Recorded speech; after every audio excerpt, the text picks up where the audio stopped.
Sombra terrible de Facundo, voy a evocarte, para que sacudiendo el ensangrentado polvo que cubre tus cenizas, te levantes a explicarnos la vida secreta y las convulsiones internas que desgarran las entrañas de un noble pueblo. Tú posees el secreto, revélanoslo. 10 años aún después de la trágica muerte, el hombre de las ciudades y el gaucho de los llanos argentinos, al tomar diversos senderos en el desierto, decían: no ha muerto, vive aún, él vendrá, cierto, Facundo no ha muerto. ¿Qué tal? Reencontrándonos en el programa Dos Lectores después de un año durísimo como el 2020, ahora empezando el 2021 de una manera distinta, ¿no? Hemos pasado por todas las etapas en el programa, desde grabar desde mi casa, grabar en librerías, y ahora estamos haciendo un intento, a ver si les gusta, de que ustedes también conozcan bibliotecas particulares. Hoy estamos grabando el programa desde la casa de una querida amiga, de una muy buena escritora, de una investigadora, de una persona con mucho empuje, fundadora de instituciones, como es la profesora María Luisa Ferraris. ¿Cómo andas, María Luisa? Muy bien, Miguel, gracias por venir a mi casa. No, gracias por recibirnos y que te dimos vuelta a todo el living, pero bueno, teníamos que armar un diminuto estudio.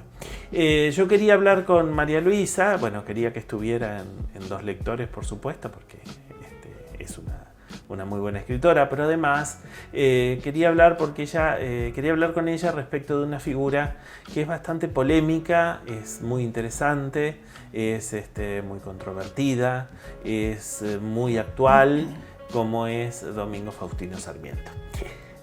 Contanos, María Luisa, ¿por qué llegas a él? ¿Qué es lo que pasa con Sarmiento y vos? Bueno, mira, primero te voy a decir que nunca mejor que este año para hablar de Sarmiento, que se cumplen 210 años de su nacimiento, en el año 1811. Ajá. Así que me parece que es un merecido homenaje. Yo me empiezo a interesar por Sarmiento, no sé bien cuándo, pero sí me intrigaba su figura, porque claro, uno sentía, de un lado lo combatían, del otro lado lo halagaban, prócer de nuestra historia nacional. Un presidente súper prolífico, porque yo creo que hasta el día de hoy estamos viviendo de las instituciones que se crearon en la presidencia de Sarmiento, en muchos casos, no voy a decir en todos, pero en muchos casos sí. Y bueno, el primer libro que cae en mis manos, por supuesto, es el Facundo, cuando estudiaba letras en la facultad de la Universidad Católica. Bueno, fue un libro que me apasionó, sobre todo por una cantidad de elementos que no se pueden reducir a una mínima expresión. O sea, nosotros no podemos decir, el Facundo es esto. El Facundo es muchas cosas. Es un libro complejo. ¿Es la imagen de una argentinidad el Facundo? No lo sé si es imagen exactamente de una argentinidad, pero de una búsqueda de un ser nacional, sí.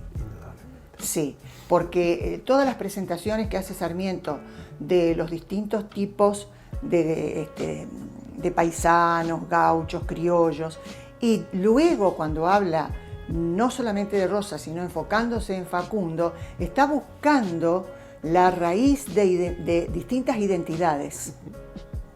Es un libro complejo, no se puede reducir, no se debe reducir a civilización o barbarie, porque en realidad el libro se llama Civilización y Barbarie. Las dos cosas a la vez. Y por otro lado, tampoco se puede reducir a decir la barbarie, el campo, y la civilización, la ciudad, porque Sarmiento demuestra que no. De hecho, a Rosas lo sitúa en la ciudad de Buenos Aires, pero lo considera un bárbaro.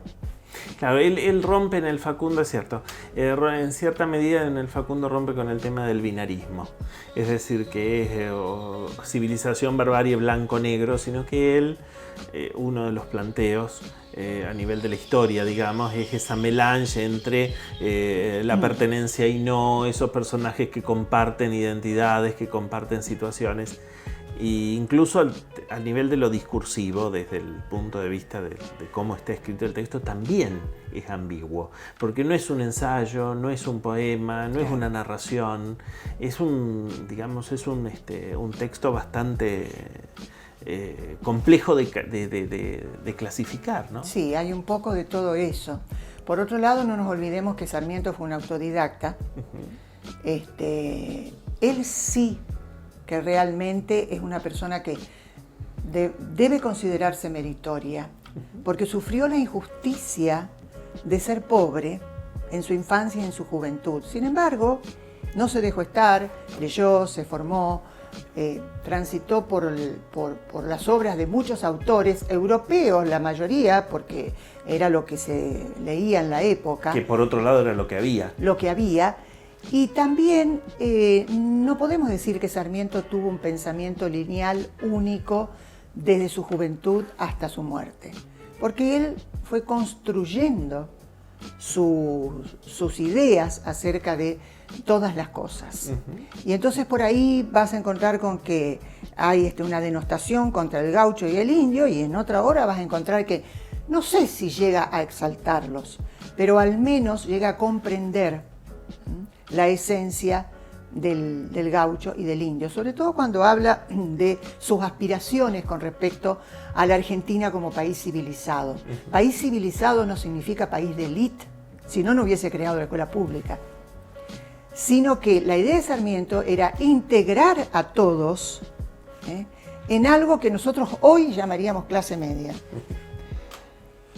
Pero su intención fue el de crear oportunidades, sobre todo para los niños, para los jóvenes.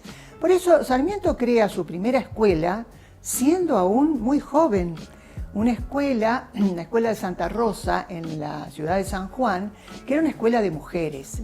Y contra lo que se puede creer de la idea de las mujeres, que los hombres tenían de las mujeres en el siglo XIX, Sarmiento ya preconizaba otro tipo de cosas, porque la educación de la mujer no era solamente el bordado, la danza y el piano, sino que también entraba la matemática, el canto, fundamental, ligado a la matemática, un poco una idea traída de la Edad Media, y también la geografía y los idiomas. Sí, para él era fundamental el estudio de lenguas. No solamente con la idea de decir, bueno, esto es para el salón ciudadano, sino también porque él consideraba que la educación se daba en la casa. Y la madre era la que estaba siempre y sigue estando todavía. Por supuesto que habrá excepciones y ahora cada día más los varones participan, pero hasta hace no muy poco tiempo la mujer era exclusivamente la que se hacía cargo de los niños. El eje de la casa. El eje de la casa. Yo cuando tocan temas como personajes como Sarmiento, personajes como tipos tan de quiebre, tan cuestionados, tan denostados, sobre todo en una época muy virulenta como fueron los 60-70, que se hablaba muy mal de Sarmiento y demás. Yo pienso que los tipos tuvieron el enorme mérito de pensar un mundo, de pensar un país. Y ese sueño de una pienso, alguien que está en las antípodas, Castelli, por ejemplo, ¿no? O Belgrano, qué sé yo, esos tipos que tenían que pensar donde no había nada, ubicarse en lo que se podía hacer, ¿no? Y rescatar lo que se había hecho entre 1810 y 1850. Algunas cosas se rescataron. Sarmiento lo hace. Pero él además tiene un plan que se llama Plan Combinado de Agricultura, Silvicultura, Ganadería, bibliotecas populares y educación popular, en la que habla del desarrollo de la campaña, pero no solamente desde el punto de vista de la agricultura o de la ganadería, que ese es el problema. La cuestión no es binaria. Claro, la cuestión es que todo eso puede integrar un proceso de desarrollo en la nación. Entonces integra todo, y es más, dice, las escuelas populares, las escuelas de campaña, con maestros de la zona que sepan, que conozcan el mundo en el que viven los niños de esa región. Y bibliotecas populares para eliminar la distancia que hay entre el rancho y el palacio. Bueno, yo me quedaría horas conversando con María Luisa, porque la verdad es que cuando vos entras en charla, ella te cuenta y te tiene, es una encantadora. Así que... Encantadora de serpientes. No, creo. Hacemos un breve corte y seguimos en programa.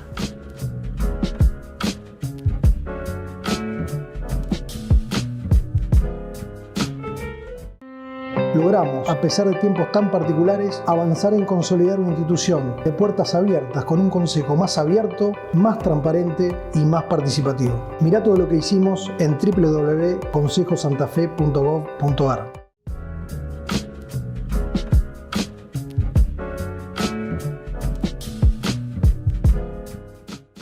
Seguimos en programa. María Luisa, vos hace poquito sacaste algo en el diario sobre Sarmiento. Sí, yo escribí un pequeño artículo para el diario El Litoral que se llamó El Plan Ignorado de Sarmiento, donde justamente expongo un poco esas ideas de las que te hablé, del plan combinado de Sarmiento, que en realidad fue un plan olvidado, ignorado por generaciones. ¿Cuál fue el plan ignorado de Sarmiento? Ese plan era justamente el del desarrollo de la ganadería, la agricultura, la silvicultura, la educación popular, las bibliotecas populares, como punto de partida o punto de organización, digamos, de un país en vías de desarrollo. Eso era la idea de Sarmiento, ese plan combinado. Ese plan combinado durmió el sueño de los justos durante más de 50 años. Cuando Manuel Laínez se decide a publicarlo a fines ya del siglo XIX, dice, hemos perdido 50 años. O Sarmiento nació muy anticipadamente o nosotros hemos perdido el tiempo. Como diciendo, acá tenemos la respuesta a muchas cosas. Claro, te puedo hablar pensando en lo que era la idea de Sarmiento. El país era otra realidad. Era otra realidad. Sí, otra realidad. Bueno, y ese fue el artículo que salió. Después yo escribí otras cosas acerca de Sarmiento, porque él vino a Santa Fe, vino varias veces. Sí, en tu obra hay dos cuestiones que a mí me parecen fundamentales y que se tocan en tu obra. Por un lado, Sarmiento como figura emblemática y directriz de una idea política y literaria, y por otro lado el tema inmigratorio. Vos estás muy con el tema inmigratorio. María Luisa, vos sos profesora de italiano, sos profesora de letras, pero además estuviste con toda una serie de grupos. Contanos un poquito de eso, sobre los inmigrantes y las raíces inmigratorias en la Argentina. Estoy todavía con el Centro Piemontés de Santa Fe y con la Asociación de Mujeres Piemontesas de la República Argentina. Aparte de colaborar en el portal de la memoria gringa de la Universidad del Litoral, creado y dirigido por la profesora Adriana Crolla, amiga común. Amiga común. Sí. Entonces ahí es donde está el punto de toque. En el cuento ese tan bonito tuyo, punto de tangencia. Yo con respecto a eso escribí dos cosas. A ver, vale. Primero, escribí una monografía en la que cuento un poco la coincidencia en la ciudad de Santa Fe de Sarmiento y de Lina Beck Bernard. Porque es cuando la reforma de la Constitución en 1860, que se hace acá en la ciudad de Santa Fe, la Convención Constituyente, que viene Sarmiento, pero Lina Beck Bernard vivía en Santa Fe. Porque le digo a la gente que nos escucha de Lina Beck, ya vamos a tener un programa con Adriana Crolla sobre Lina. Lina era la esposa de Carlos Beck, fundador de San Carlos, y que en ese momento era presidente del Club del Orden. El Club del Orden. Entonces, en las actas del Club del Orden se puede leer cómo esa comisión preparó la recepción para los convencionalistas que venían a la ciudad. Entonces, de alguna manera uno puede pensar que Lina Beck y Sarmiento se han conocido acá en Santa Fe. Motivo por el cual yo luego escribo un cuento que se llama Punto de Tangencia, donde imagino ese encuentro entre Lina Beck, que era una persona muy culta, que había estudiado mucho, que era una gran lectora, que seguramente habrá sabido quién era Sarmiento, y su posible encuentro en la ciudad de Santa Fe con Sarmiento en el Club del Orden. En el Club del Orden. Es un hermoso cuento y aparte María Luisa hace un buen trabajo de ese encuentro de dos personalidades tan fuertes, porque Lina era una mujer de arma llevar, o sea, era una mujer de mucho carácter, una mujer que... Yo, de todas maneras, el encuentro que yo imagino, así una especie de literatura contrafactual, digamos, es solamente un saludo en el Club del Orden la noche del baile, para los convencionales que había organizado el club. Hacemos un corte, ¿tenemos tiempo todavía? Hacemos un corte y después vamos a hablar un poco de la obra de María Luisa, que vale la pena conocerse.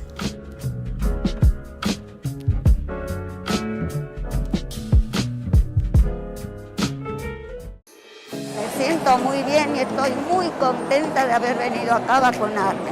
A todos atendieron muy bien, están muy bien organizados, muy bien organizados. Estoy muy contenta de haberme vacunado.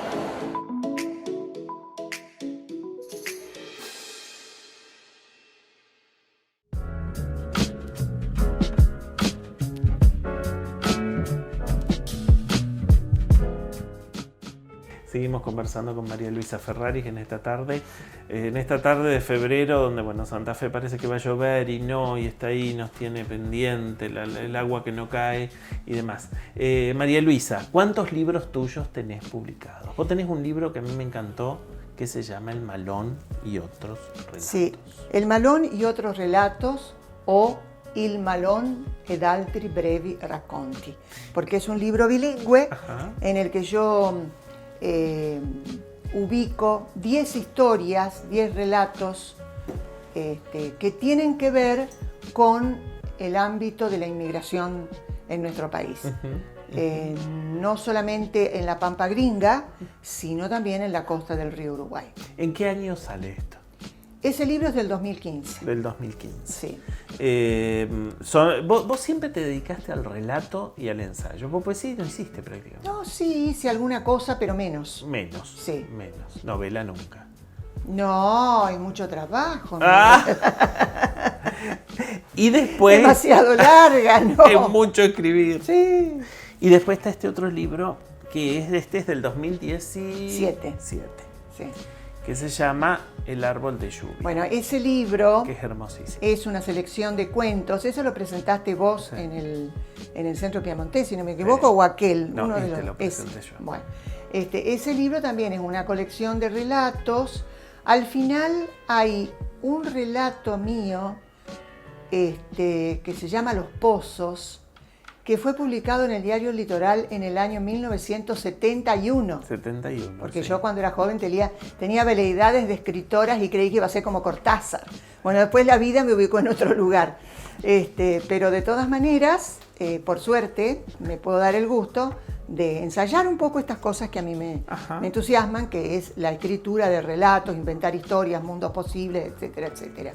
Contanos el nombre, ¿por qué el árbol de lluvia? Bueno, árbol de lluvia es una frase que aparece en todos los cuentos, referida a alguna circunstancia en especial y que tiene muchas significaciones. Yo les muestro el árbol de lluvia. Ese libro tiene una ilustración que es un mosaico hecho por una amiga mía que vive en Montecaseros, provincia de Corrientes, que es profesora de Bellas Artes, Noemí Chaponi de Solari, que hizo esa belleza de mosaico para ilustrar el libro. El otro libro, El Malón, está ilustrado por su hija, que vive en La Plata, que también es profesora de Bellas Artes y que hizo dibujos. ¿Y cuál es el cuento tuyo que lo deja mal parado a Sarmiento? Bueno, ese es un cuento al que le dieron una mención, creo que es, ya no me acuerdo, una mención en un certamen que hubo, espérate que me ubico, del Centro de Escritores Nacionales de Córdoba. El cuento se llama Cabeza Guateada y tiene que ver con esa costumbre del norte de cocinar una cabeza de vaca enterrada, que la envuelven en una guata y se cocina por largas horas abajo de la tierra. Pero en realidad yo uno eso con la muerte del Chacho Peñalosa, porque al cortársele la cabeza aparecen unos personajes creados por mí, que es una mujer y un niño, que roban la cabeza de la plaza de Olta y la llevan al medio de la serranía, al monte, y la entierran. Entonces ahí está el parangón entre cocinar la cabeza guateada y la cabeza enterrada del Chacho Peñalosa. En este cuento Sarmiento, por supuesto, no sale bien parado, porque él en ese momento era gobernador de San Juan, y ha tenido múltiples acusaciones de ser él el perseguidor y el orquestador de la guerra contra el Chacho y su muerte. María Luisa, si uno entra a la página de Editorial Duncan, donde están los dos libros estos, ¿te encuentra? No sé. ¿Encuentran tus libros? Supongo ¿Para que comprarlos o dónde los compran? Pues la verdad que... Bueno, eso, el malón... está agotado. No, sí, pero hay libros en la Asociación de Mujeres Piemontesas, porque ese libro se editó con el auspicio y la colaboración de la Asociación de Mujeres Piemontesas. Bien, bien. El otro libro, a mí me quedan algunos ejemplares del Árbol de Lluvia, y no sé si hay en otro lado. En Duncan a lo mejor quedó algún remanente. Deben tener. Escucha, sacaste algo con AMPRA, ¿no? ¿O estás con algo con AMPRA? Estamos con AMPRA en este momento haciendo, junto con la presidenta de AMPRA, la revista de la asociación, que lleva el título, se va a llamar Y Suma Sí, que en piemontés quiere decir estamos aquí, las mujeres piemontesas. Bueno, ya no nos queda poquitito tiempo. Como estamos en la casa de una escritora, siempre hay un libro que uno tiene más cariño, más nostalgia, que uno lo abre y vuelve a vivir cosas que pasaron cuando recién se lo recorrió. Yo le voy a pedir a María Luisa que nos diga o nos muestre el libro de su biblioteca, que es enorme, porque no solamente es esto, tiene otras partes en otro lado de la casa. Nos señala el libro que ella conserva con más nostalgia y con más alegría al volverlo a ver. Bueno, este año estamos con el aniversario de los 700 años de Dante Alighieri. Entonces, uno de mis autores más queridos, a los que me acerco con mucha pasión, al igual que a Sarmiento, es Dante Alighieri. Y por supuesto, no podemos dejar de lado su Divina Comedia. El infierno de la Divina Comedia, que como todos sabemos son tres mundos diferentes, el infierno, el purgatorio y el paraíso. El infierno es el que se nos acerca más como humanos. Y tiene versos maravillosos. Historias maravillosas. Sí, que si querés te puedo leer alguno. Para mí la mejor parte de Dante. Sí, a ver si encuentro lo que quiero. Nos vamos con María Luisa leyendo un fragmento de... Gracias por estar, María Luisa. No, gracias a ustedes. Perdón la invasión, perdón el lío. No, al contrario, un gusto. Bueno. Y la verdad que lean a María Luisa porque es buena narradora. Tiene una estética muy propia, es una escritora que escribe muy bien, esa forma que tiene ella de mechar la historia con la fantasía. Lean a Sarmiento, por supuesto, porque es una lástima que a esta altura del siglo XXI no se lo conozca. Sí, en ese sentido yo te quiero decir una cosa. Yo no soy experta en Sarmiento. No importa. Yo no soy historiadora, yo no soy profesora de historia. A mí me gusta leer a Sarmiento. Lean. Soy lectora de Sarmiento, eso es todo. Y los que se atrevan, que tampoco es un texto imposible de abordar, lean a Dante, porque la verdad que el infierno y el purgatorio son dos mundos inquietantes y llenos de verdades. Nos vamos con María Luisa leyendo un chiquitito. Un fragmento de acá, del canto 3 del infierno, que es cuando Dante y Virgilio llegan ante la puerta del infierno y se encuentran con una inscripción que dice unas palabras terribles. ¿Se los leo en italiano o quieren que se los lea en castellano? Dale, en italiano. Bueno, dale. Porque total todo il mondo entiende l'italiano. Eso es así. Per me si va nella città dolente, per me si va nell'eterno dolore. per me si va tra la perduta gente. Giustizia mose il mio alto fattore, fecemi la divina potestate, la somma sapienza e il primo amore. Dinanzi a me non fur cose create se non eterne, ed io eterna duro. Lasciate ogni speranza voi che entrate. Queste parole di colore oscuro vidi scritte al sommo d'una porta, perch'io, maestro, il senso lor me è duro, ed egli a me come persona accorta. Qui si convien lasciare ogni sospetto, ogni viltà convien che qui sia morta. Noi siam venuti al loco ovvio t'ho detto che tu vedrai le genti dolorose ch'hanno perduto il ben dell'intelletto.